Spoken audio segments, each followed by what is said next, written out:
주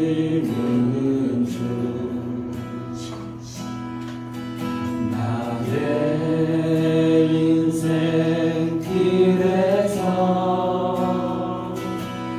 지치고 고나여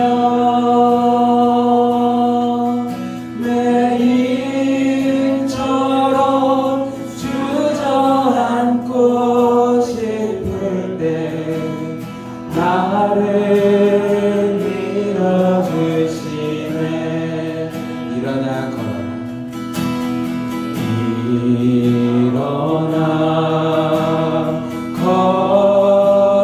걸어라 내가 새 힘을 주리니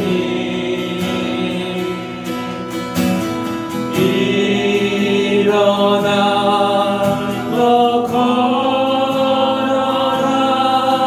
내 너를 도우리. 나의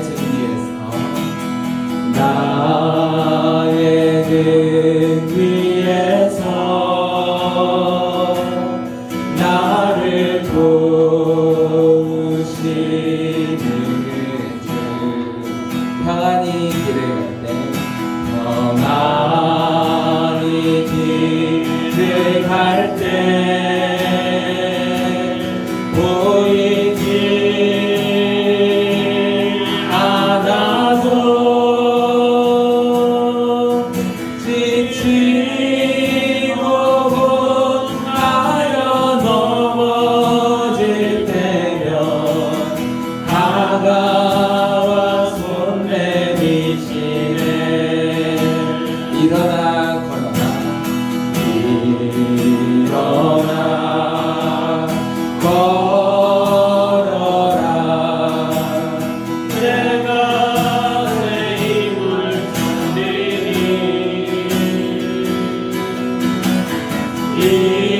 일어나 너 걸어라 내 너를 도우리. 나의 등 뒤에서 나를 도우시는 때때로 뒤돌아보며 때때로 뒤돌아보며 여전히 계신 주 잔잔한 길 서로 바라보시며 나를 재촉하시네. 일어나 걸어라 일어나 걸어라 내가 새 힘을 주리니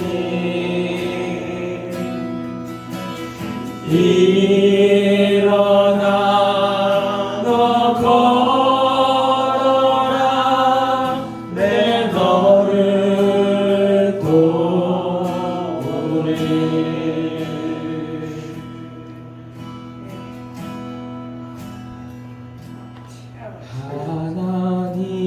하나님은 너를 지키시는 자 너의 우편에 그를 계시니 낮의 해와 밤의 달도 너를 해치 못하리. 하나님은 너를 지키시는 자 하나님은 너를 지키시는 자 너의 환난을 명쾌하시니 그가 너를 지키시리라.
만드신 여호와께로라.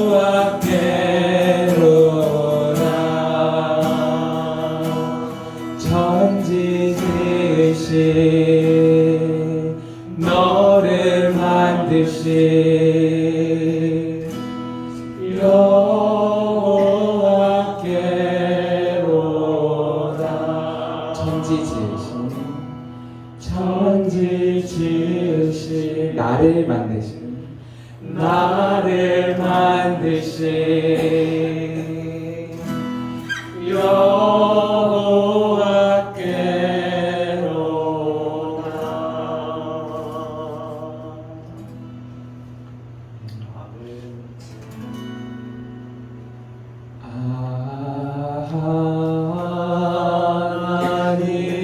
하나님의 은혜로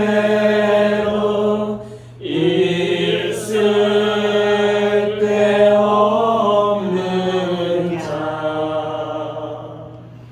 왜 구속하여 주는지 난 알 수 없도다. 내가 믿고 또 의지함은 내 모든 영병 아시는 주님, 늘 보호해 주실 것을 나는 확실히 아네. 내가 믿고 또 의지함은 내 모든 형편 아시는 주님, 늘 보호해 주실 것을 나는 확실히 아네. 왜 내게 굳세 믿음과 또 복을 주셔서 내 마음이 항상 편한지 난 알 수 없도다. 왜 내게 성령 주셔서 왜 내게 성령 주셔서 내 마음을 감동해 주 예수 믿게 하는지 주 예수 믿게 하는지 난 알 수 없도다. 내가 믿고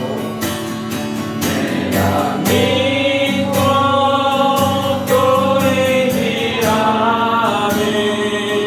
내 모든 형편 아시는 주님, 늘 보호해 주실 것을 나는 확실히 아네.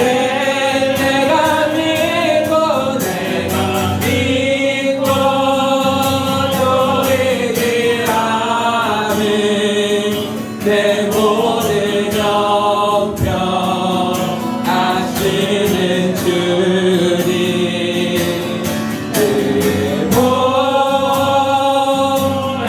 주실 것을 나는 확실히 아멘.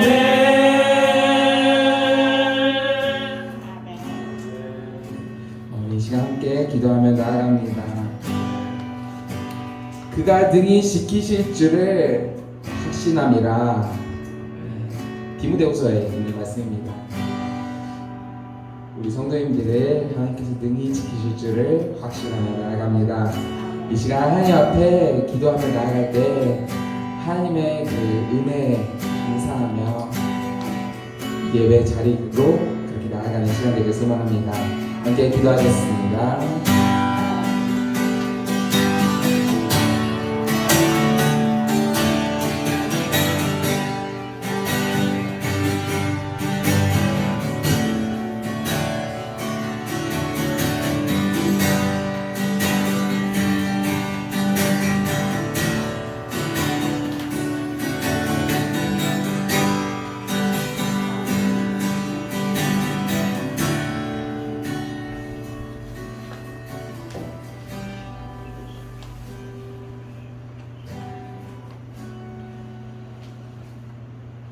우리 주 예수 그리스도의 은혜와 하나님의 사랑과 성령의 교통하심이 여러분과 함께 하시기를 축복합니다. 아멘. 다 같이 사도신경으로 우리의 신앙을 고백하겠습니다. 아멘. 전능하사 천지를 만드신 하나님 아버지를 내가 믿사오며 그 외아들 우리 주 예수 그리스도를 믿사오니 이는 성령으로 잉태하사 동정녀 마리아에게 나시고 본디오 빌라도에게 고난을 받으사 십자가에 못 박혀 죽으시고 장사한 지 사흘 만에 죽은 자 가운데서 다시 살아나시며 하늘을 오사 전능하신 하나님 우편에 앉아 계시다가 저희로서 산 자와 죽은 자를 심판하러 오시리라. 성령을 믿사오며 거룩한 공예와 성도가 소립한 것과 죄를 사하여 주신 것과 몸이 다시는 것과 영원히 사는 것을 믿사옵나이다. 아멘. 아멘. 아멘. 주님께 찬송드립니다. 276장 찬송 부르시면서 준비하신 예물 하나님께 드리겠습니다.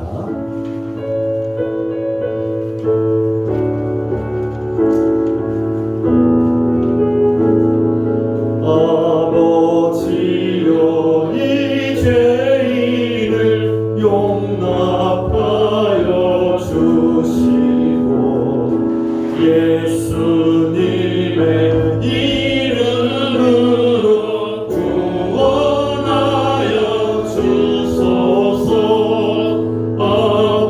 아버지를 떠나 산지 벌써 오래되었고 험한 길에 고난 몸이 이제 돌아옵니다. 전에 하던 헛된 일을 애통하게 여시고 겸손하게 엎드려서 용서하심 빕니다. 은혜 감당 못하오나 내게 하는 영혼과 나의 약한 육신까지 감히 드리옵니다. 나의 죄를 사하시려 주님 죽으셨으니 그 공로를 의지하여 주만 의지합니다.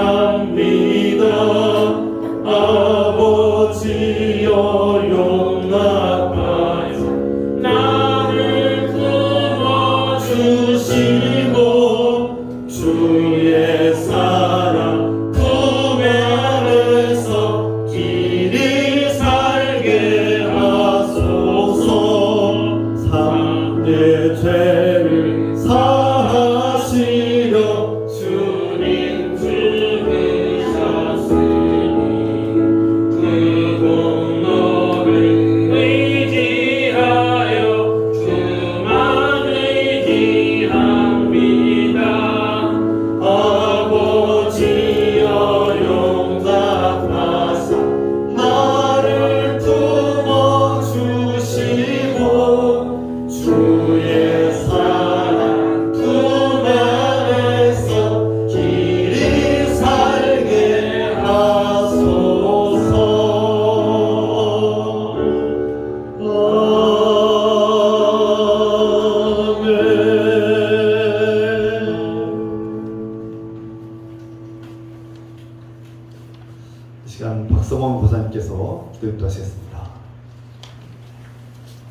사랑하는 하나님 아버지 주님을 찬양합니다. 우리의 예배 가운데 임재하옵소서. 날마다 우리를 돌보시는 은혜에 감사드립니다. 우리가 예배 가운데 주님의 음성을 듣고 주님의 사랑을 느끼며 주님의 뜻과 계획을 깨닫게 하소서. 우리가 믿음의 눈을 뜨고 주님께서 가장 좋은 길로 생명의 길로 인도하신다는 사실을 보게 하소서. 주님, 우리를 묶고 있는 죄의 쇠사슬을 끊고 해방시켜 주세요. 우리가 주님의 사랑한다고 고백하면서도 다른 것들을 더 사랑하고 의지한 것을 회개합니다. 우리의 언약함과 회개를 깨닫고 회개하며 나아갑니다. 진정으로 주님께 돌아와 주님을 시우손으로 사랑하길 원합니다. 오늘도 우리의 주님의 은혜에 감사드리며 예물을 드립니다. 우리가 주님께 드리는 예물을 기쁘게 받아주시고 하나님의 뜻에 따라 사용해 주세요. 주님께서 우리 삶에 필요한 것들을 아십니다. 우리에게 믿음, 소망, 사랑, 지혜와 용기를 부어주세요. 또한 건강과 안전, 경제적인 필요를 공급해 주세요. 예수님의 이름으로 기도합니다. 아멘.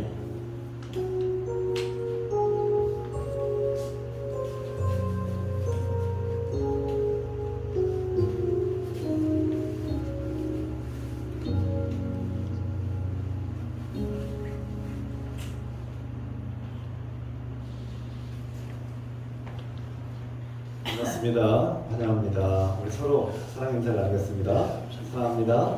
축복합니다. 중간에서 주의 이름으로 축복하고 사랑합니다. 환영합니다. 감사합니다. 네. 서로 인사와 축복의 이 한마디가 또 사랑을 느끼는 귀한 한마디가 됐으면 좋겠습니다. 이 시간 몇 가지 소식을 전하겠습니다. 오늘은 창조절 첫째 주일이자 개척 선교주일 예배를 드립니다. 다음 주에는 창조절 둘째 주일 예배를 드립니다.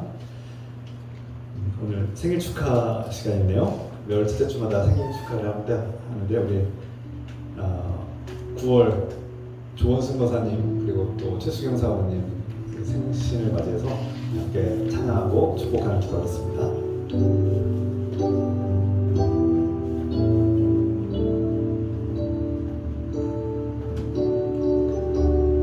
당신은 하나님의 언약 안에 있는 축복의 통로. 당신을 통하여서 열방이 주께 돌아오게 되리.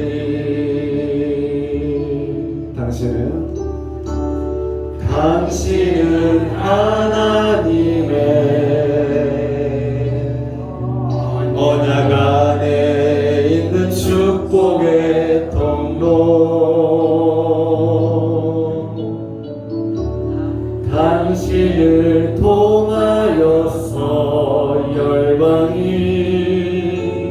주께 예배하게 되리. 축하합니다. 축복합니다. 네, 기도하겠습니다. 사랑의 하나님 아버지, 우리가 사랑하는 형제 자매, 오늘은 이번 달 조원순 권사님과 최수경 사모님의 이 땅에 존재하게 하시고 태어나게 하신 은혜에 감사드리며 기도합니다. 주께 사랑하시는 조원순 권사님 택하여 주시고 하나님 나라의 소망을 주시고 거룩한 은혜 가운데 생명을 누리게 하시니 감사드립니다. 우리 조 권사님 지난날 수많은 어려움과 고생도 있었는데 잘 이겨내게 하시고 또 이 노년에 평안하게 하시고 건강을 누리게 하시는 은혜와 사랑에 감사드립니다.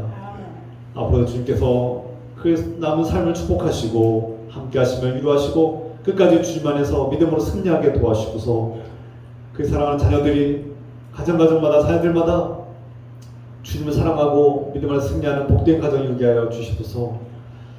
주님, 우리 최수경 사모님 그 삶과 가정을 축복해 주시고 그 섬김과 사역과 사명을 축복해 주시며 하나님께서 주신 놀라운 은혜 가운데 건강하고 아름답고 부족함이 없도록 채워 주시옵소서. 이 모든 것을 우리 주님 예수 그리스도 이름으로 감사드리며 기도합나이다. 아멘. 다시 한번 축하드립니다. 하나님으로 축복합니다. 우리와 함께하게 하신 은혜가 감사드립니다. 이 자리에 오늘 사정에서 나오지 못하셨지만 나더스 집사님과 이상원 권사님 위해서 기도해 주시고 또 토요일마다 이렇게 오셔서 예배당 청소하시고 봉사하시는 그 손길을 여러분 귀하게 여기시고 기도 부탁드립니다. 늘 고맙습니다. 감사합니다. 우리가 첫째 주와 셋째 주 토요일마다 11시에 모여서 9월 2일 그다음에 9월 16일이죠. 메시지 성경을 읽고 있습니다. 사도행전 지금 3장까지 읽었고 참여하신 분들 가운데 정말 하나님의 말씀의 은혜와 또 나눔의 은혜, 교제의 은혜가 있습니다. 여러분 많은 참여 부탁드리고 성경 읽기 모임에 참석하지 못할지라도 가정에서 각자의 자리에서 성경 읽기를 열심히 말씀 가운데 가까이 하기를 부탁드립니다. 이 시간 잠시 중보의 기도 시간 갖겠는데요. 오늘 아파서 예배에 참석하지 못하신 우리 집사님과 또 그 권사님 가정, 또 우리 천 권사님의 연약한 몸과 마음이 치유되고 회복되시도록 우리 또 아프신 분들이 있습니다. 우리 공동체를 위해서 함께 형제 자매들을 위해서 기도하겠습니다. 사랑의 하나님 아버지, 이 땅에 살면서 우리가 연약한 육체를 가졌기에 아플 수밖에 없고 병에 걸릴 수밖에 없습니다. 우리는 그렇게 연약하고 불완전한 존재들입니다. 한계를 가진 존재들입니다. 그래서 우리는 더욱더 주님을 의지합니다. 주님, 우리의 연약함을 주님께 의지하오니 불쌍히 여겨주시고 주의 자비와 긍휼을 풀어주시며 주 안에서 말씀 가운데 힘을 얻게 하시고 이러한 소망을 얻게 하시며 우리 병든 몸이 우리 병든 마음이 치유되고 회복되게 도와주시옵소서. 우리 주께서 사랑하시고 주께서 아끼시는 청모사님 그 아픈 몸과 마음을 주께서 이렇게 세워주시며 주님 그 치아가 다시금 온전하게 치유되고 회복되게 도와주시며 주님 몸에 연약한 것들 아시오니 불쌍하시고 호흡기와 그 폐와 기관지가 건강하게 치유되도록 도와주시옵소서. 주님 강건하게 붙들어 주시옵소서. 주님의 사랑과 능력으로 회복시켜 주시옵소서. 우리 나지사님과 그 가정을 불쌍하시고 또 그 아픈 것과 받는 것이 건강에 낫게 회복되게 도와주시옵소서. 주님께서 세우신 이 교회가 주님께서 사랑하시는 형제 자매들이 예수 그리스도 안에서 힘을 얻고 생을 얻고 일어나게 하시고 회복되게 도와주시옵소서. 성령님의 놀라운 역사가 임하게 하여 주시옵소서. 예수 그리스도의 이름으로 감사드리며 기도합나이다. 아멘. 믿음으로 간구하고 응답받은 줄 믿고 또 전에서 승리하기 원합니다. 이 시간 하나님께서 우리에게 주신 말씀 함께 보겠습니다. 다 같이 자리에 가셔서 하나님의 말씀 열왕기하 5장 15절부터 19절입니다. 한 목소리로 같이 읽겠습니다. 열왕기하 5장 15절부터 19절까지 함께 읽습니다. 나아만이 모든 군대와 함께 하나님의 사람에게로 돌아와서 그의 앞에 서서 이르되 내가 이제 이스라엘 외에는 온 천에 신이 없는 줄을 아나이다. 청하건대 당신의 종에게서 예물을 거둬서 하니 이르되 내가 섬기는 여호와께서 살아계심을 두고 맹세하노니 내가 그 앞에서 받지 아니하리라 하였더라.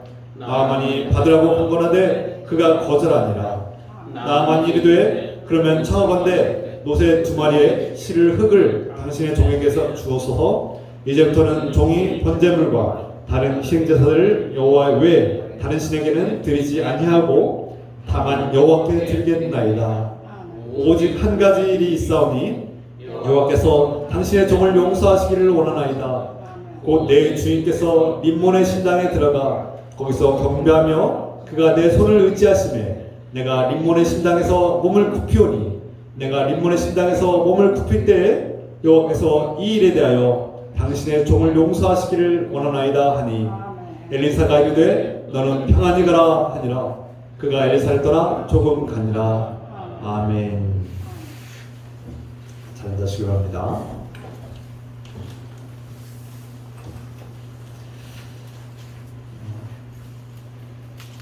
어떤 가정에 두 아들이 있었습니다. 이 첫째 아들은 공부를 너무 열심히 해요. 지나칠 정도로 쉬지 않고 잠도 거의 자지 않고 놀지도 않고 공부만 하는 아이가 있었어요. 뭐 부모들이 다 이상적으로 좋아하는 아이 아닙니까? 그래 너무 지나치게 공부만 하는 아이였어요. 또 둘째가 있었는데 둘째는 반대로 전혀 공부를 하지 않는 거예요. 놀기만 하고 게임만 하고 그런 아이였어요. 그러면 부모는 건강하고 지혜로운 부모라면 이 두 아이에게 어떻게 교육을 해야 됩니까? 어떻게 훈육을 해야 돼요? 첫째 아이 공부를 잠도 자지 않고 쉬지도 않고 열심히 공부만 하는 아이한테는 야 얘야 너 참 열심히 공부하는구나 참 훌륭하다. 그런데 네가 잠도 자지 않고 그렇게 무리하게 공부를 하면 네 건강이 쇠해질 수 있으니까 시간을 내서 잠도 자고 충분히 잠도 자고 또 쉬기도 하고 또 조금씩 운동도 하면서 체력 관리 좀 하면서 공부를 지혜롭게 하렴 이렇게 말하지 않겠습니까? 또 둘째 아이한테는 얘야 너 매일같이 그렇게 게임만 하고 놀기만 하고 그렇게 시간을 보내면 내 인생이 어떻게 되겠니? 너의 인생을 위해서 생산적이고 보람된 일을 찾아서 네 스스로 나중에 건강한 어른이 될 수 있도록 그리고 네 스스로의 삶을 책임질 수 있도록 공부를 하든지 운동을 하든지 뭔가 보람된 너의 일을 찾아서 열심히 해야 된다 이렇게 가르쳐야 되지 않겠습니까? 이것이 부모가 사랑하는 자녀들의 부족한 부분을 이렇게 좀 훈육하고 채워주시는 그런 교육이 아니겠습니까? 성경도 마찬가지예요. 우리 하나님 아버지께서도 사랑하는 자녀들을 교육하고 훈련하고 가르치실 때 그 자녀에게 맞는 그 자녀의 마음과 역량과 그릇과 기질에 맞춰서 우리를 훈육하고 가르치시고 훈련시키신다는 겁니다. 성경에도 그렇게 말씀하고 있어요. 두 아들이 있습니다. 제가 두 아들 이야기를 자주 하네요. 두 아들이 있는데 첫째 아들은 너무 돈에 집착할 정도로 돈을 사랑하고 돈을 좋아하고 돈을 벌려고 막 눈에 불을 켜고 다녀요. 눈을 불을 켜고 살아요. 오직 막 돈에 너무 민감하게 반응해요. 그 둘째 아들이 있는데 둘째 아들은 돈에 관심도 없을 뿐만 아니라 돈을 터부시해요. 돈을 막 무시하기도 하고 돈을 금기처럼 여겨요. 돈은 절대 돈은 없어도 되는 존재처럼 돈은 없애야 되는 존재처럼 여기고 살아요. 여러분 그렇다면 이 두 자녀에게 어떻게 가르쳐야 되겠습니까? 성경에서는 하나님 자녀들에게 이 두 아이들들 한 사람은 너무 돈에 집착하고 돈을 너무 강요하고 한 사람은 너무 돈을 무시하고 무관심하고 돈 없이도 살 것처럼 이렇게 살아갈 때 둘 다 건강하지 않은 거예요. 그러면 성경은 뭐라고 가르칩니까? 디모데전서 6장 10절 말씀 돈을 사랑함이 일반하게 뿌리가 되나니 이것을 탐내는 자들은 미혹을 받아 믿음에서 떠나 많은 근심으로써 자기를 찔렀도다. 그러니까 돈에 너무 집착하고 돈을 너무 사랑하고 돈에 탐심이 많은 아들에게는 야 돈은 참 무서운 거란다. 돈은 너를 유혹하고 일만하게 뿌리가 될 수 있어. 돈은 하나님을 떠나게 만드는 가장 강력한 우상이기도 하단다. 이렇게 가르쳐야 되지 않겠습니까? 돈을 좀 그래서 경계하고 때로는 멀리하기도 하고 돈에 지배당하지 않고 하나님을 의지하는 삶을 살아가도록 권면해야 되죠. 가르쳐야 되죠. 반면에 둘째 아들은 돈을 터부시하고 금기하고 돈을 멀리하고 돈 없이도 살 것처럼 살아가는 이 아들에겐 문제가 있는 겁니다. 삶을 스스로 책임지지 못하는 거예요. 그래서 데살로니가후서 3장 11절에 우리가 들은즉 너희 가운데 게으르게 행하여 도무지 일하지 아니하고 일을 만들기만 하는 자들이 있다 하니 12절 이런 자들에게 우리가 명하고 주 예수 그리스도 안에서 권하기를 조용히 일하여 자기 양식을 먹으라. 무슨 뜻입니까? 스스로 생계를 책임지고 스스로 일을 해서 열심히 해서 스스로 돈을 벌고 너 삶을 네 스스로 책임질 뿐만 아니라 너의 가족과 공동체를 책임지는 삶, 가난하고 연약한 사람들을 돕는 삶을 살아야 된다, 이렇게 가르치는 겁니다. 다르죠? 같은 성경인데 앞에서는 막 디모데에게는 뭐 돈을 일말의 뿌리야, 무서운 거야, 막 경계하고 무서운 우상이야, 이렇게 경계하고 막 경고하는데, 데살로니가 교인들한테는 또 열심히 일해서 돈을 버십시오, 이렇게 말하는 거예요. 다르죠? 그러니까 성경은 그럼 뭐가 정답이냐가 아니라 둘 다 정답입니다. 어떤 자녀는 막 돈에 욕심이 많고 탐심이 많고 막 집착하는 자녀에게는 돈이 무서운 우상이 될 수 있으니 경계하라고 가르쳐야 되고, 돈을 너무 금기하고 멀리하고 막 돈 없이 살 것처럼 그러면서 다른 사람들에게 민폐를 끼치는 사람들한테는, 스스로 삶을 책임지지 못하는 그런 자녀들에게는 돈을 벌어야 된다고 말씀하는 거예요.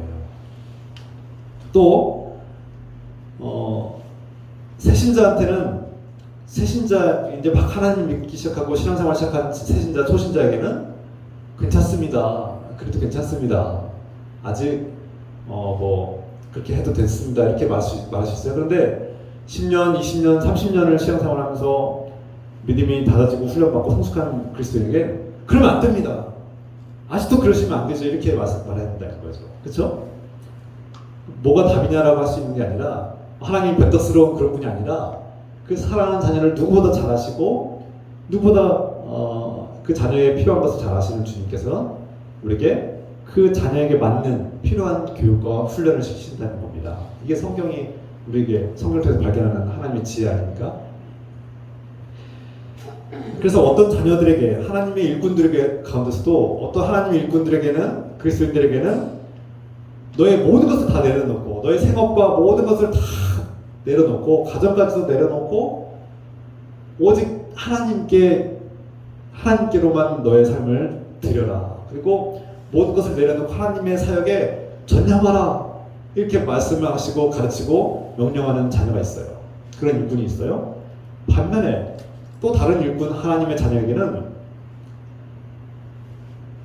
오히려 열심히 일을 하고 열심히 성실하게 살고 스스로의 삶을 책임질 뿐만 아니라 너에게 주어진 가정과 또 교회 공동체와 또 내 이웃들을 챙기면서 그들을 돌보고 섬기는 일에 최선을 다하라.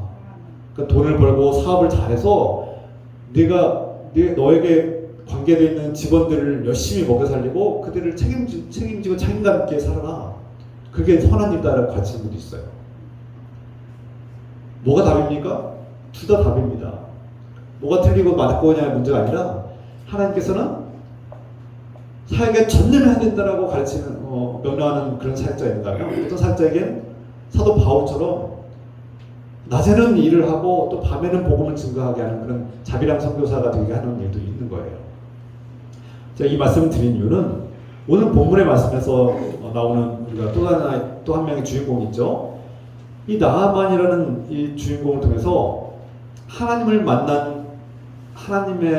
만나고 이제 경험하고 믿기 시작한 사람이 어떻게 변화되는가, 어떤 변화가 일어나는가를 보게 될 겁니다. 그리고 동시에 이 나아만이 연약함이 있어요. 한계가 있어요.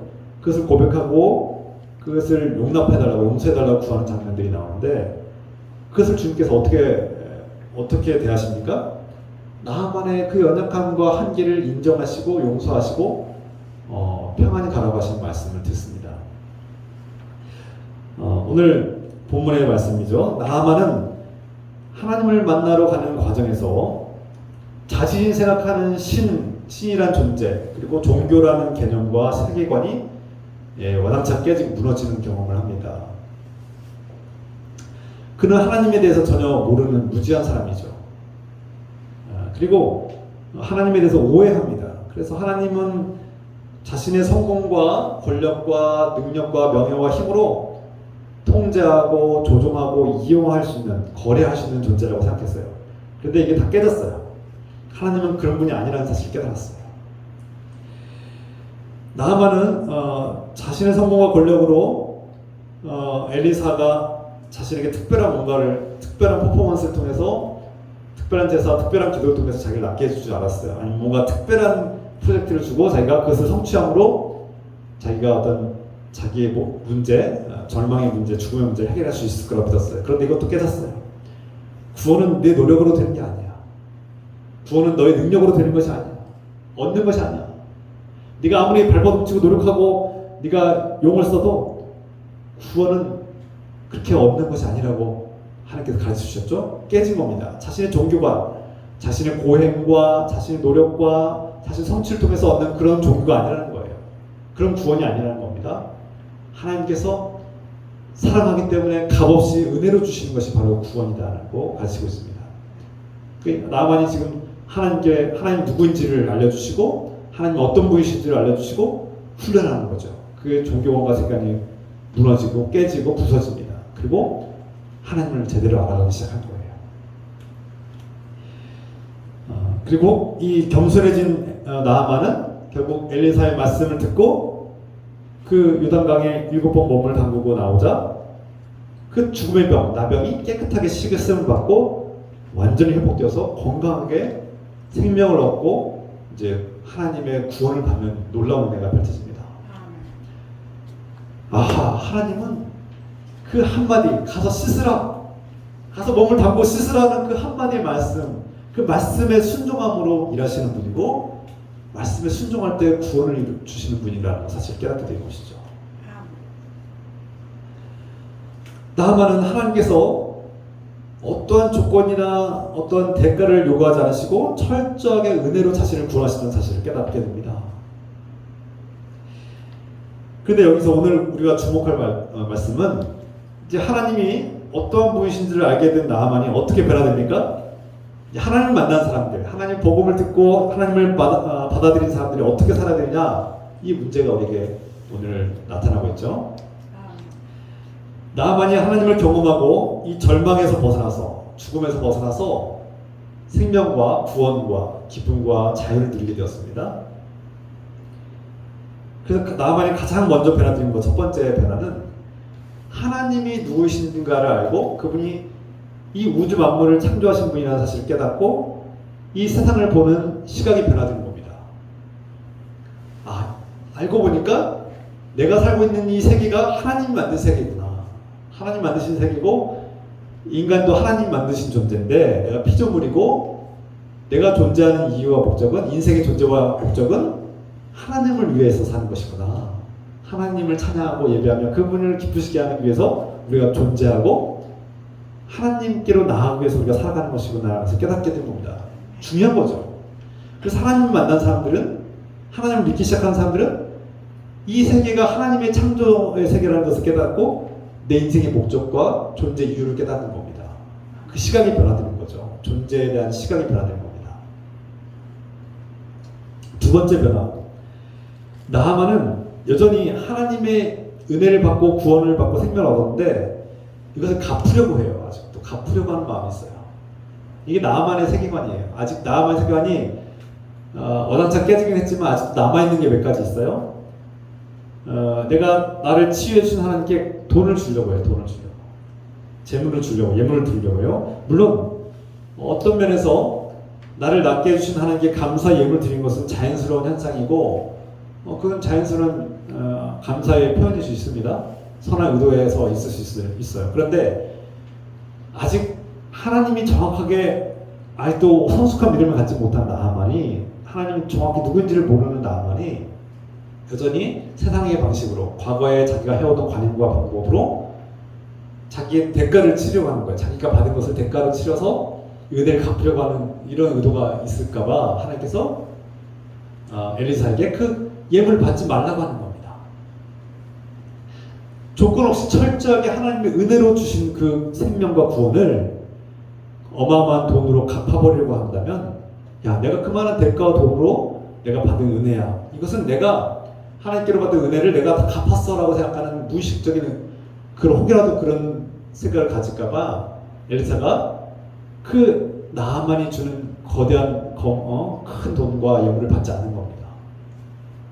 또 엘리사 입장에서는 저도 목회자로서 살아가지만 누군가가 나의 기도로 치유되고 회복되거나 나의 말씀의 은혜를 받고 힘을 얻고 위로를 받고 소망을 얻거나 이럴 때도 대가를 바르려고 하지 않습니다.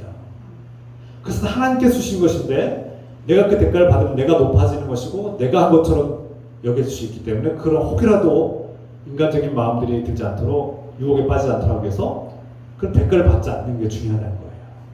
어제 김동현 성도님이 그런 질문하셨죠. 치유를 위해서 기도하고 대가를 받는 분이 계셨다. 근데 제가 말씀드렸어요. 무조건 틀렸다고 말할 수는 없겠지만 조심해야 된다.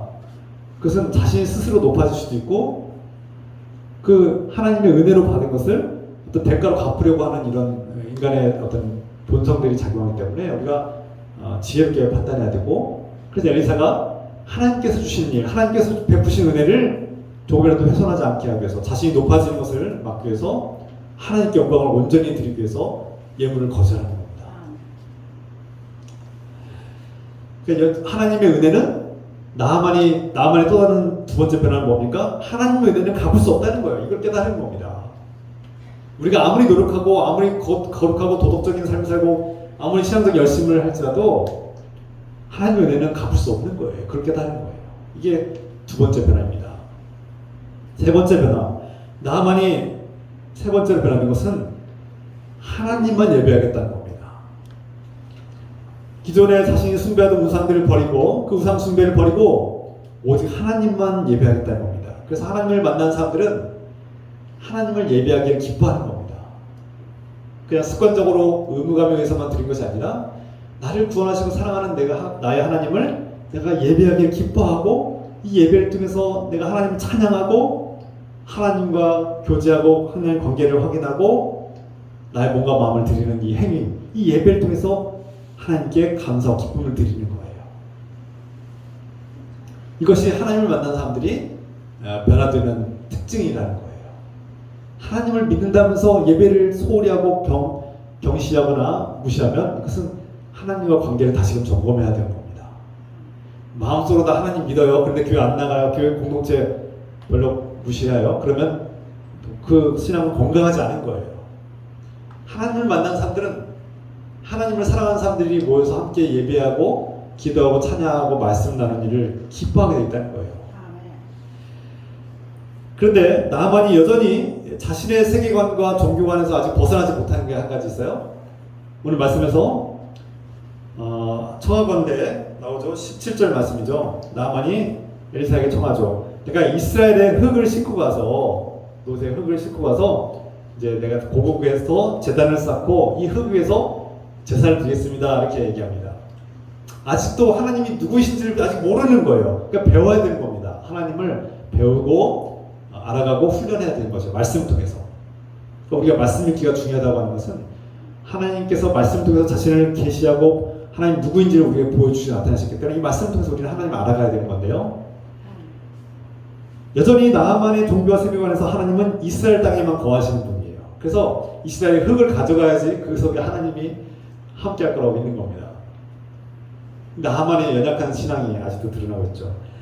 그러나 그는 깨달아야 할 것입니다. 하나님은 이스라엘 땅 안에만, 이스라엘 영토 안에서만 거하시는 그런 하나님이 아니라 모든 세계에 어디서나 언제나 함께 하시고 그분을 믿고 예배하는 곳에 함께 하시는 분임을 깨닫게 될 겁니다.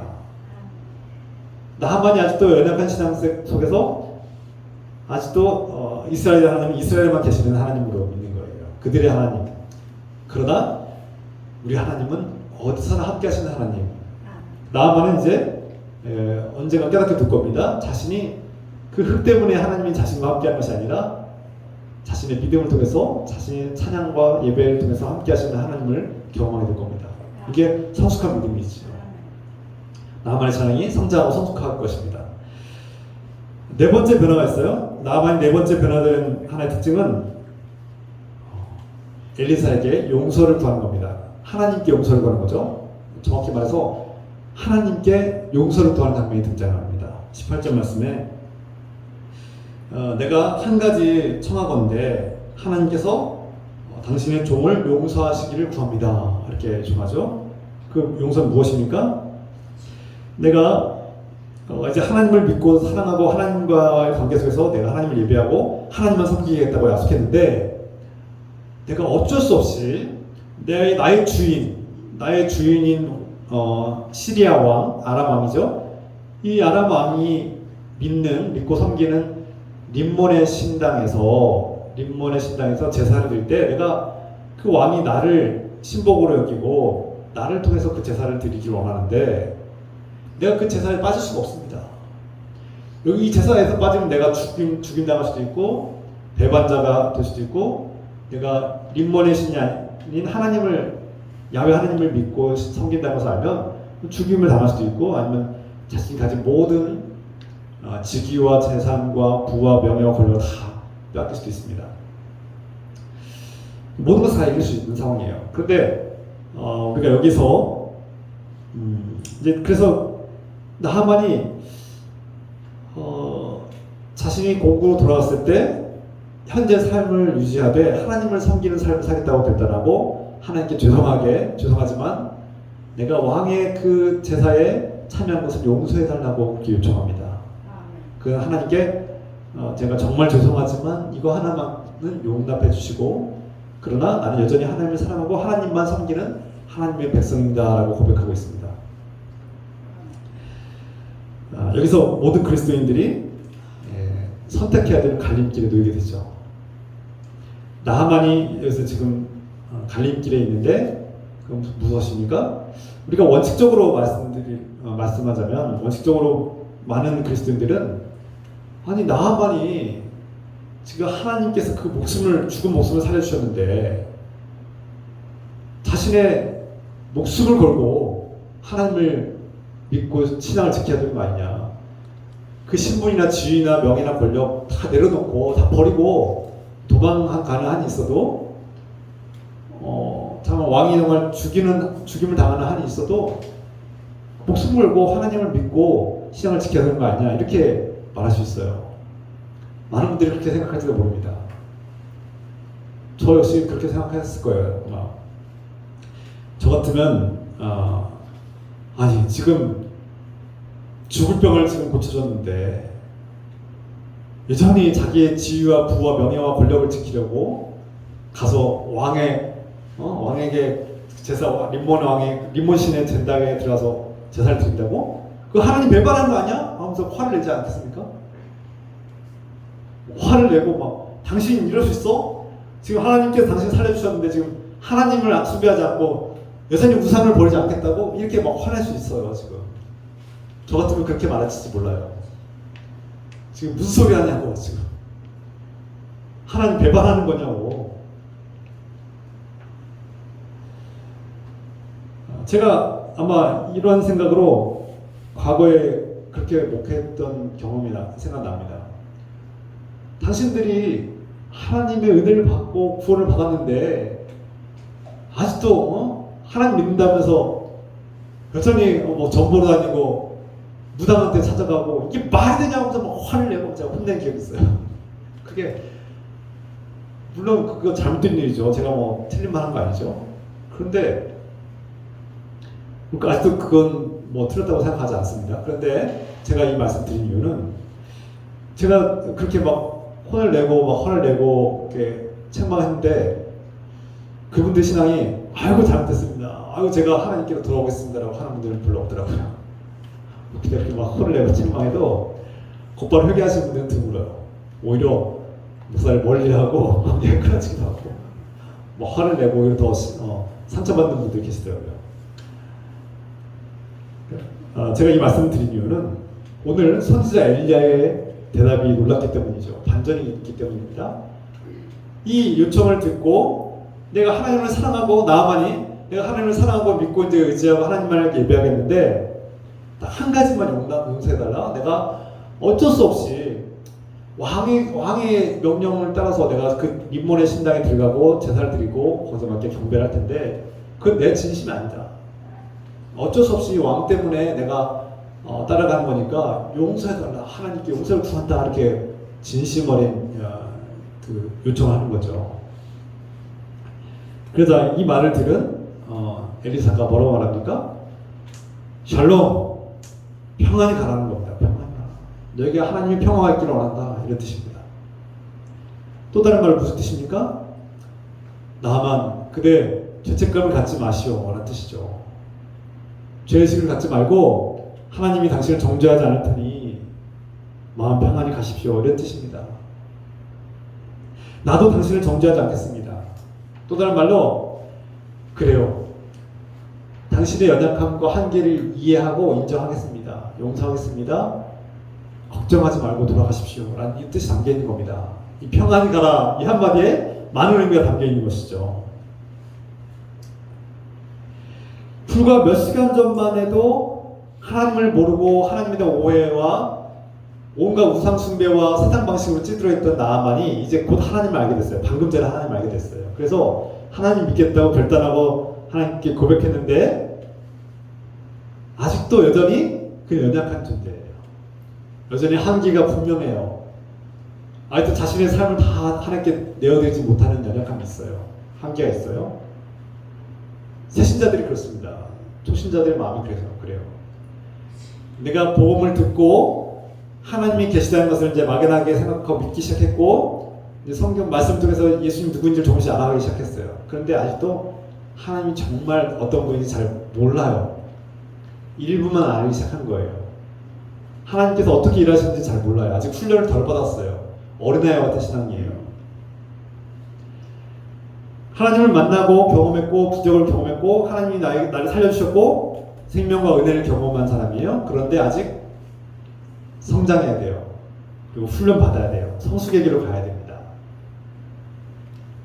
내가 하나님을 믿고 구원을 받았다고 선포하고 믿음으로 구원을 받았다고 이제 하나님 백성이라고 자녀라고 그렇게 선포하고 있지만 갈 길이 멀어요. 하나님 말씀 통해서 하나님이 누군지를 알아야 돼요. 흙을 실어갈 필요 없어요. 하나님 예배하면 되는 거죠. 하나님 어디나 계신 분이고 그런데 아직도 나만은 여전히 이스라엘 땅에 흙을 가져가야 되는 그 생각에서 벗어나지 못하는 거예요. 그리고 아직도 그 왕의 제사에 참여할 수밖에 없는 그런 연약함과 한계를 고백하고 있습니다. 우리가 하나님을 예배하겠다고 또 복음을 받아들였다고 고백하지만 이 예배당에 참여하고 예배에 참석하고 있지만 우리는 여전히 연약한 존재이고 여전히 한계를 가진 존재들이란 거예요. 특히 새신자일수록. 그런데 놀랍게도 안타깝게도 10년, 20년, 30년을 신앙생활을 했는데도 불구하고 여전히 복음이 무엇인지를 확신하지 못하고 여전히 자신이 하나님께로부터 구원받았다는 믿음의 고백이 없고 여전히 하나님이 정말 누구인지를 잘 모르시는 분들이 여전히 많아요. 여전히 기도하는 것을 잘 모르고 어떻게 기도해야 될지 모르고 여전히 그냥 필요할 때만 달라고 외치는 것밖에 할 수 없는 어린아이 같은 신앙을 가진 분들이 세월에 관계없이 여전히 그런 분들도 있다는 거예요. 이게 안타까운 현실이에요. 우리 한국교회 현실이죠. 수많은 세월이 지났는데도 불구하고 여전히 자신이 그 신앙이 성장하지 못하고 성숙하지 못하는 나만의 신앙에 머무는 분들이 계속 있는 거예요. 제가 나만을 비난하려는 것이 아닙니다. 어쩌면 우리 자신도 여전히 나만 같이 살고 있는 것은 아닌가 돌아보자는 말씀입니다. 내가 하나님을 만났고 하나님 은혜를 받고 생명을 받았는데 구원을 받았는데 여전히 세상의 방식에서 벗어나지 못하고 여전히 세상처럼 세상의 방식대로 일하고 세상의 방식대로 생각하고 세상의 방식대로 신앙생활을 하고 여전히 하나님을 대하는 방식도 기존의 과거에 가진 세상의 방식처럼 우상을 숭배하는 방식처럼 하나님을 대할 때가 있다는 거예요. 심지어 교회 안에서도 목회자도 하나님을 믿는 하나님의 사람임에도 불구하고 여전히 교회를 이끌어가고 목회를 이끌어가는데도 불구하고 세상 방식으로 인간적인 방식으로 이끌어갈 때가 우리도 모르게 종종 있다는 겁니다. 또 다른 나만을 만나는 겁니다. 내 안에서 또 여러분 안에서 또 다른 나만, 이 연약하고 미숙한 나만과 같은 신앙을 보게 되는 거죠. 그런데 하나님은 뭐라고 하십니까? 평안히 가라. 샬롬. 무슨 뜻입니까? 나는 너를 정죄하지 않겠다. 나는 너의 연약함과 한계를 용납하겠다는 뜻입니다. 죄책감에 억눌려 살지 말라는 겁니다. 네가 하나님을 사랑하는 마음, 하나님을 경배하는 마음, 내가 하나님을 사랑하고 하나님과 온전한 관계를 내가 순례하겠다는 겁니다. 어쩔 수 없이 왕의 권력에 짓눌려서 네가 어쩔 수 없이 끌려가서 그 림보네 제당에 억지로 들어가는 것을 내가 안다는 겁니다. 네 마음을 안다. 제가 어린 시절에 하나님을 믿고 믿음 생활을 하는데 그리스도인으로 살아가는데 초등학생 한 5학년 때쯤이었어요. 근데 우리 집안이 그 당시에는 우리 집안 전체가 하나님을 안 믿는 집안이었어요. 완전 유교에 쩌들어 있는 집안이었어요. 제사를 아주 철저히 드린 집안이었어요. 근데 제가 하나님 믿는 거를 이분들이 알긴 아는데 어린 나이에 이분들이 막 가서 제사를 드릴 때마다 이제 제가 장손이에요. 집안 장손이다 보니까 제일 첫째 아들이에요. 그러다 보니까 이 할머니 할아버지부터 시작해서 모든 집안 형제 자매 다 친척들이 큰아버지 막 작은아버지 다 절을 하라는 거예요. 절을 하라고. 근데 제가 어린 나이에 이제 하나님 믿기 시작했는데 이 우상 숭배하지 말라는 말씀이 이제 떠오르고 하나님을 내가 사랑하는 사람인데 이 우상에 절을 하라고 하니까 또 거역할 수가 없더라고요. 어린 나이니까 거역할 수가 없어서 절을 했어요. 그 제사상에 절을 하는데 제 마음속으로 어떻게 했냐면 하나님 용서해 주십시오. 하나님 제 마음 아시죠? 저는 하나님을 사랑합니다. 저는 하나님만 믿고 의지합니다. 제가 여기 절하는 것은 그냥 어쩔 수 없이 제가 어린 나이에 힘도 없고 권력도 없고 의지도 약한데 어른들이 절하라니까 이 유교 집안에서 제사 문화 속에서 내가 어쩔 수 없이 절을 하지만 하나님을 사랑합니다. 용서해 주십시오 하고 절을 한 적이 있어요. 제가 몇 년을 그렇게 했어요. 나중에 한 중학생쯤 돼서는 안 했어요. 자아가 형성되면서부터는 제가 안 하겠습니다 하고 기도했어요. 옆에서 기도했어요. 그때 뭐라고 하시더라고요. 제가 이 말씀을 왜 드립니까? 하나님 제 마음 아신다는 거예요. 내가 너 그때 제사상 앞에서 절했지? 너 내 벌 내릴 거야. 형벌 내릴 거야. 너 죄를 지었어 라고 하지 않으시는 분이라는 거예요. 내가 네 마음 안다. 그래 난 널 정죄하지 않겠다. 그래 내가 너의 한계와 연약함을 인정하겠다. 용납하겠다는 거예요. 하나님 지금도 그걸 정죄하지 않으세요. 지금도 제가 당당히 말하시는 것은 그때 하나님이 저를 정죄하지 않으셨어요. 죄책감 갖는 거 그럴 필요 없다고 말씀하세요. 평안하라. 너에게 평화가 있기를 원하노라 말씀하시는 거예요. 물론 지금 그렇게 하면 안 되죠. 지금 그렇게 하면 안 됩니다. 말씀드렸잖아요. 하나님께서는 나아만에게 꼭 필요하고 적절한 훈련을 하시는 거예요. 그 믿음의 분량에 맞게. 그 아들을 너무 잘 아시기 때문에. 그런데 앞서 말씀드린 것처럼 성경에는 두 아들의 이야기처럼 어떤 아들에게는 더 열심히 하라고 강조하는 아들이 있는가 하면 얘야 그만 좀 해라 하는 아들이 있는 것처럼 지금 나만의 신앙과 믿음의 분량에서는 평안이 가다가 하나님의 처방인 거예요.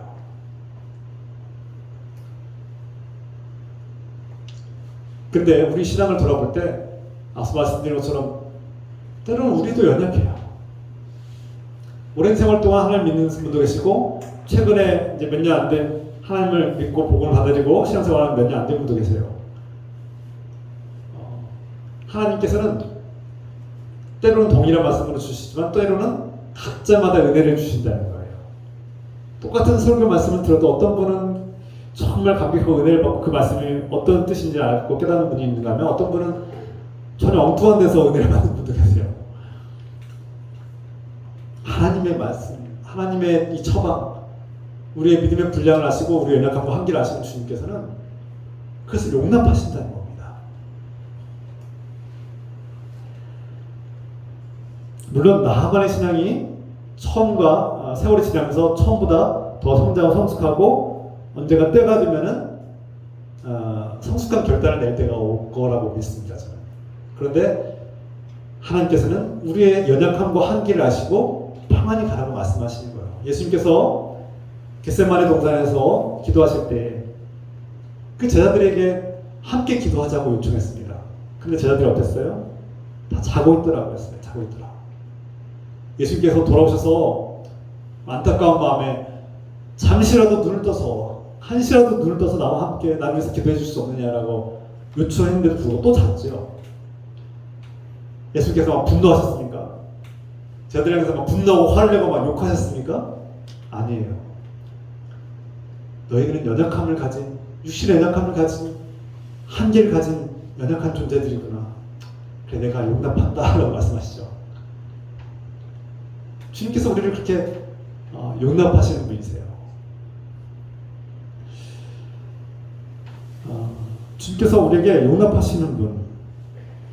그래서 우리가 나만과 같은 사람들 만났을 때 내가 하나님 믿고 사랑하지만 제가 어쩔 수 없이 민문의 신당에 들어가서 제사 참여해야 됩니다라고 할 때 화내고 분노하고 막 원망하는 일 멈춥시다. 멈춰야 돼요. 비난하지 맙시다. 대신 뭐라고 말합니까? 평안히 가세요. 조금 더 깊이 들어가서 오해하지 마십시오. 왜 주일 예배 안 드리는, 권사가 돼서 왜 주일 예배 안 드리는 거야 빠지냐고 함부로 얘기하지 맙시다. 또 왜 당신 11조 온전히 안 하냐고 함부로 말하지 맙시다. 함부로 비난하지 맙시다. 그분의 신앙과 믿음의 연약함과 한계를 주님께서 용서하셨는데 우리가 함부로 판단하지 맙시다. 우리가 나만 같은 사람들, 신앙인들 만날 때 평안히 가십시오라고 말합시다. 그런 어른이, 그런 신앙에 성숙한 어른이 되고 그런 신앙의 부모가 됩시다. 이게 저와 여러분들이 할 일입니다. 오늘날 우리가 살고 있는 이 현실 세계는 매우 복잡하고 다원화된, 다원주의가 많은 종교들이 번성하는 그런 사회죠. 그리고 다양한 직업 현장에서 우리는 어쩔 수 없이 다양한 종교인들과 다양한 사상과 다양한 이념과 다양한 가치관들을 만난 사람들 만나게 됩니다. 내가 다니는 직장에서 내 상사가, 내 사장님이 자꾸 종교를 강요해요. 나와 다른 종교를 강요해요. 이슬람을 강요한다든지 불교를 강요한다든지 막 자꾸 무당 점치는 걸 강요한다든지 어떤 분은 자꾸 이념과 사상을 강조하고 자기 정치 이데올로기를 강요하는 분이 있어요. 너 여당이냐 야당이냐 막 확인하고 막 윽박 지르고 막 너 여기 사인하라고 막 강요하는 분도 있어요. 사장님이 와서 막 부장님이 와서 막 당신 막 내 편 대달하고 막 정치적 이데올로기와 사상을 강요하는 분도 있어요. 그런 경험 있으십니까?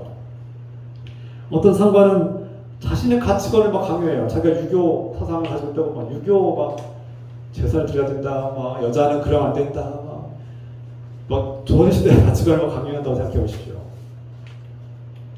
특히 막 어떤 강의와 어쩔 수 없는 상황들이 펼쳐져서 막 강요를 당할 때 거부하자니 내가 회사 잘릴 것 같고 생기가 위협당할 것 같고 그래서 그 강요가 하나님 말씀과 이 기독교의 사상과 배치되고 위배되는데 불구하고 내가 어쩔 수 없이 마지못해서 따라갈 때도 있지 않습니까? 그때 우리가 선택의 갈림길에 놓인다는 거예요.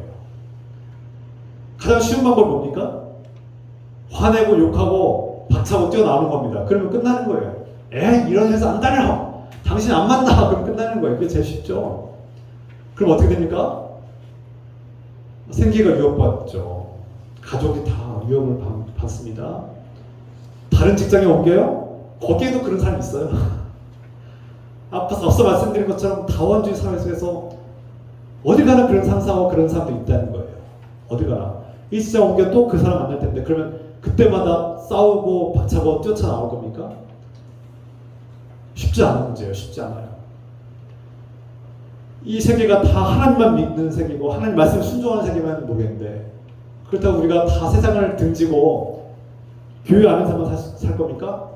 그렇다고 해서 교회가 세상과 고립되고 세상과 벽을 치고 우리만 이렇게 살면은 정말 건강한 교회가 됩니까? 그거 위험한 교회입니다. 제가 늘 말씀드렸죠. 세상과 소통하는 교회, 세상과 교류하는 교회, 세상의 빛과 소금이 되는 교회가 울타리를 치고 높은 벽을 쌓고 우리끼리만 수도원처럼 살면은 그 위험한 건강하지 않은 교회가 되는 거예요. 치우치는 교회가 되는 거예요. 현실적으로 이런 생계와 가정을 책임지는 문제와 또 공동체를 책임지는 문제에 큰 문제가 생기는 거죠. 그럼 어떻게 해야 됩니까? 불합리하고 부조리하고 이 강요가 정말 나한테 불합리하고 위협이 되지만 우리는 이 문제 속에서도 그리스도인답게 그리스도인의 정체성을 잃지 않고 살아갈 수 있도록 최선을 다해야 되고 책임감을 가지고 지혜를 발휘해야 되는 거죠. 창의적인 지혜가 필요한 사회입니다. 내 상사가 불교 신자고 다른 종교를 가졌고 다른 사상과 가치관을 나한테 강요할 때 어떻게 대할 것인가, 뭘 쉬운 문제가 아니에요. 결코 쉽지 않습니다. 제가 해보니까 결코 쉽지 않아요. 근데 직장을 잃으면 가족들과 이 공동체가 심각한 위협을 당하는데 쉬운 문제가 아니죠. 결코 쉬운 문제가 아니에요. 제가 요즘 경험해보고 있지 않습니까?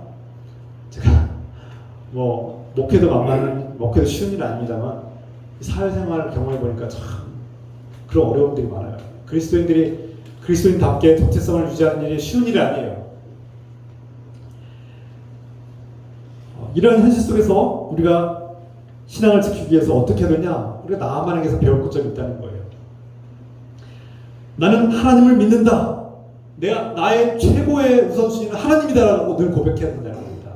나는 하나님만 믿겠습니다. 나의 최고의 신은 하나님이시고 나의 가장 우선순위는 하나님입니다라고 고백하는 겁니다. 이게 예배예요. 예배는 우리가 꼭 양보해서는 안 되는 겁니다. 그래서 예배를 통해서 나는 하나님을 사랑하는 사람입니다. 하나님 나의 절대적인 우선순위입니다. 내 인생의 주인이십니다라고 고백하는 거예요. 기도하고 찬양하는 겁니다. 말씀을 사모하는 겁니다.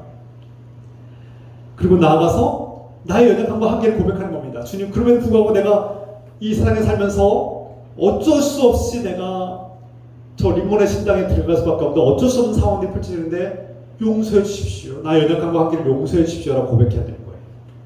이게 중요한 신앙의 원리입니다. 이 다원주의 복잡한 세상 속에서 살아가는 우리 그리스도인들이 하나님의 자녀로서 정체성을 잃지 않고서는 이 두 가지 고백이 중요하다는 거예요. 하나님이 절대적인 나의 우선순위다라고 고백하고 그것이 예배이며, 예배를 드릴 때 내 연약함으로, 내 한계로 내가 하나님께 용서를 구합니다 라고 기도해야 되는 겁니다. 매일같이 기도해야 되는 거예요. 그때 하나님께서 어떤 자녀에게는 너 아직도 그걸 못 버렸냐라고 책망하고 혼내는 자녀가 있다면, 나아만과 같이 아직 그 믿음과 연약함을 아시는 하나님께서는 평안히 가라고 말씀하시는 거예요. 평안히 가라. 하나님 무섭고 막 두렵고 늘 막 너 뭐 잘못하나 보자 하고 막 형벌 막 준비하시는 무서운 하나님이 아니라 평안히 가라고 말씀하시는 하나님.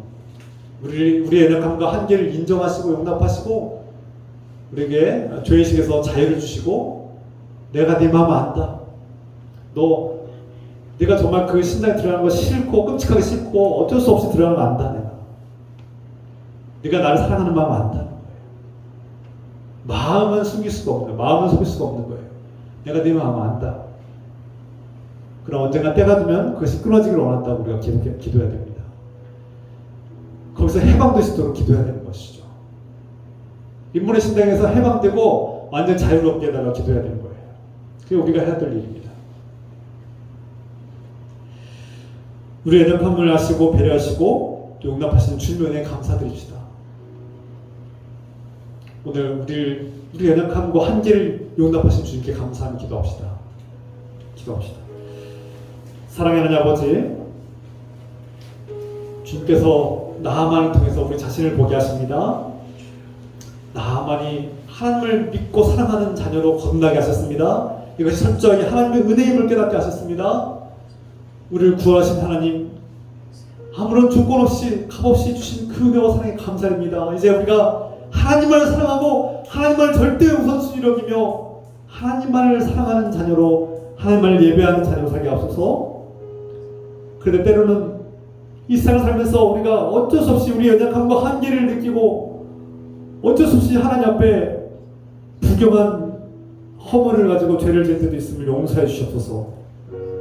이것이 잘못인 것을 알 때 용서를 구합니다. 주님, 하나님 사랑한다 하면서도 세상 방식으로 살아가는 것 용서해 주시옵소서.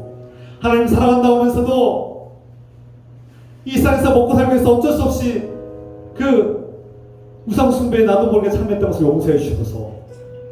그리고 우리를 용서하시는 주님의 은혜에 감사드리며 나아가게 하옵소서.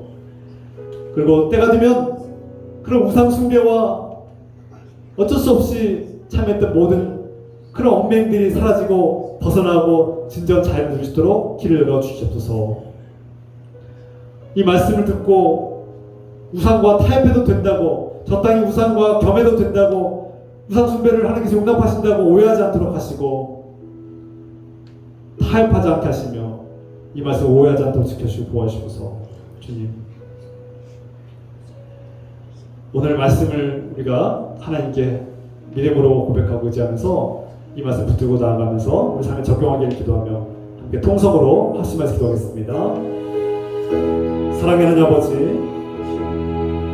주님, 오늘 말씀 가운데 오해가 없게 하시고 이 말씀이 우상을 경외도 된다는 말씀이 아니라 하나님만을 사랑하라는 말씀을 듣게 하고, 그러나 어쩔 수 없이 형식적으로 우리가 세상 속에서 살면서 어쩔 수 없이 그 세상 속에 들어갈 때, 세상의 방식대로 살아갈 때 용납해 주시고 우리의 연약함과 한계를 용납해 주시고, 그래 내가 네 마음 안다, 내가 너를 정죄하지 않노라, 내가 자유를 주시고 정죄하지 않으시는 주님의 은혜를 깨닫게 하소서. 우리를 용납하시는 주님의 은혜를 깨닫게 하소서. 주님,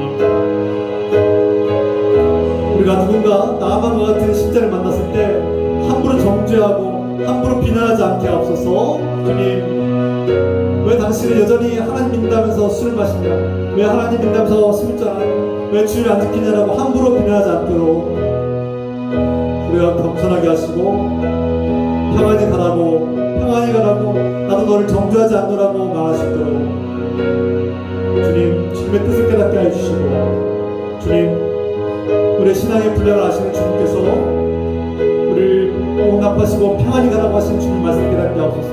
주님, 어쩌면 나도 나만처럼 살고 있는 것은 아닌가, 나도 하나님 믿는다 하면서도 여전히 세상 속에 파묻혀서 세상의 욕심대로 살아가는 것은 아닌가, 여전히 세상의 성공이라는 욕심을 따라 여전히 또 다른 변장한 림본을 숭배하고 있는 것은 아닌가 돌아보게 하시고 나의 연약함과 한계를 고백하고 용서를 구하게 하옵소서. 주님, 우리도 미숙한 연약한 신앙을 고백합니다. 우리의 신앙이 성장하고 성숙하시도록 도와주시옵소서. 우리 믿음이 성장하고 성숙하도록 도와주시옵소서. 주님, 주님,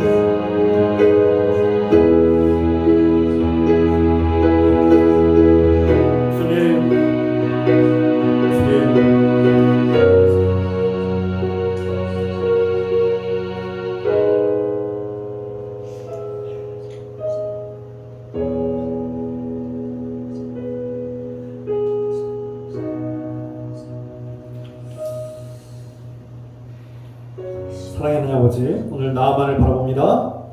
나아만이 하나님을 만나는 과정을 봅니다. 그리고 나아만이 하나님을 만난 후에 어떻게 변화되는지를 바라보게 됩니다. 하나님이 창조하신 세계와 자신의 인생의 목적을 깨닫고 또 하나님을 예배하는 삶이 시작되었습니다. 어쩔 수 없이 세상과 타협한 자신을 용서해달라고 구하였습니다.